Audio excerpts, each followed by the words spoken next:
ایک ایسے گاؤں میں جانے کا موقع ملا جہاں خاموش ظلم نسلوں سے زندہ ہے۔ یہاں بیٹی کی شادی ایک خوشی نہیں بلکہ عمر قید ہے۔ بیٹی کی شادی گھر والوں کی خوشی نہیں بلکہ والدین کے لیے عمر قید ہے۔ کیا آپ سوچ سکتے ہیں کہ 2026 میں بھی کہیں ایسا ہوتا ہے؟ ایک ماں باپ اپنی بیٹی کو جہیز دینے کے لیے کچھ نہ رکھتے مگر رشتہ کیسے کرتے؟ انہوں نے ایک فیصلہ کیا، اپنے آپ کو غلامی میں عمر بھر مشقت میں ڈالنے کا، جس کے بدلے میں ان کی بیٹی کو ایک ایسے گھر میں بھیجا جائے گا جہاں لڑکے کے والدین بھی آلریڈی یہی غلامی اور قید کاٹ رہے ہیں۔ یعنی ایک نہیں بلکہ کئی نسلوں کی قید بمشقت کے بدلے میں ایک جوڑے کی شادی۔ صرف چند کپڑے، چند برتن اور ایک دو چارپائیاں، یہی چند ایک چیزیں اور چاول کی دیگ، بس ماں باپ کی باقی ماندہ سانسیں گروی رکھ کے وڈیرے کی طرف سے ادا ہوئیں۔ باقاعدہ یہ ہاتھ باندھ کر معاہدہ ہوا، حلف دیا گیا کہ بیٹی کی شادی کے بدلے ماں باپ زندگی بھر وڈیرے کی زمینوں پر کام کریں گے۔ نہ سیلری، نہ چھٹی، نہ بیماری، نہ خوشی غمی، جب تک نبض چلتی ہے، سانس آتی ہے، کام کرنا ہے۔ گندم کاٹیں گے، کپاس چنیں گے، فصل کی رکھوالی کریں گے، پانی لگائیں گے، کھادیں ڈالیں گے، بارش ہو، دھوپ ہو، بخار ہو، فالج، ٹی بی ہو یا کینسر، ہاتھ کانپ رہے ہوں یا کمر جھک چکی ہو، کام نہیں رکے گا، کیونکہ وڈیرے نے بیٹی کی شادی کا خرچہ اٹھایا اور کوئی نہیں لیتا تھا، لڑکے کا بھی انتظام کیا۔ مطلب لڑکے کے والدین اور لڑکی کے والدین دونوں کو گروی کے بدلے ایک جوڑے کی شادی۔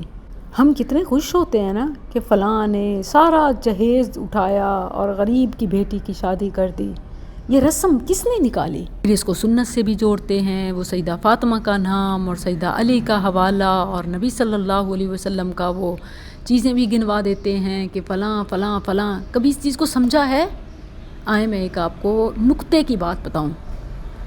برائی کر کے ہی برائی جاری نہیں ہوتی، صرف ناجائز کام کر کے برائی کا ٹرینڈ جاری نہیں ہوتا کہ ناجائز تھا برائی کا ٹرینڈ بن گیا تو شروع کرنے والوں کے لیے سجیہ جاریہ وہ گناہ کا سلسلہ، بلکہ جائز کام کر کے بھی برائی کا ٹرینڈ جاری ہوتا ہے۔ کیسے؟ ایسے باپ مالدار ہے، اپنی بیٹی کو خوب تحفے تحائف، مال اسباب، جائیداد، سونا، زیور، برتن، فرنیچر، مطلب سب کچھ دے کے رخصت کیا، یا جو بھی جائز ہے۔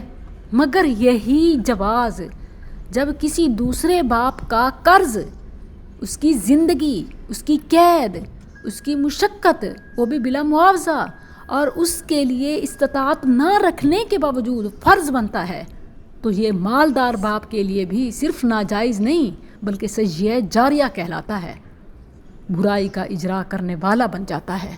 اس کو کون ختم کرے گا؟ بلکہ بڑھاوے کی تو ایک قسم یہ بھی ہے کہ افورڈ نہ کر سکنے والوں کے لیے ہم اپنی خدمات پیش کر دیتے ہیں کہ اجتماعی شادیاں ہو رہی ہیں، لوگ صدقات، زکوٰۃ سے شادیاں کر رہے ہیں، جہیز دے رہے ہیں نہ دے سکنے والوں کی طرف سے، تو آپ اس کو کنٹینیو کر رہے ہیں، آپ فورس کر رہے ہیں کہ کہیں نہ کہیں اگر کوئی کسی کی نہ دیکھ سکے تو وہ بالی چڑھے۔ میں یہاں اپنی طرف سے جو مشورہ دوں گی، اس کے بعد جو مجھے سمجھ آئی ہے نا، اپنی آنکھوں سے ہی سب، ایک بار نہیں کئی بار اس طرح کے واقعات، شواہد آپ کے سامنے بھی آتے ہیں، مگر یہ جو کربناک واقعہ میرے سامنے آیا، اس کے بعد میں سمجھتی ہوں کہ مالدار والد پر فرض ہے کہ وہ استطاعت کے باوجود بھی اپنی بیٹی کو کچھ نہ دے اور خالی ہاتھ ہی رخصت کرے، اور جب اس کا نبھا، اس کا گھر بس جائے تو پھر وہ اپنی بیٹی کو جو دینا چاہتا ہے دے۔ ایک تو اس رسم کا خاتمہ ہوگا، اور دوسرا یہ کہ کئی چیزیں سامنے آ جائے گی، دیکھتے ہیں کون مال اسباب کے بغیر، آپ کی جائیداد کے بغیر آپ کی بیٹی کو لیتا ہے، وہی سچا ہوتا ہے۔ اگر آپ اس سے متفق ہیں تو ضرور بتائیے۔ جزاکم اللہ۔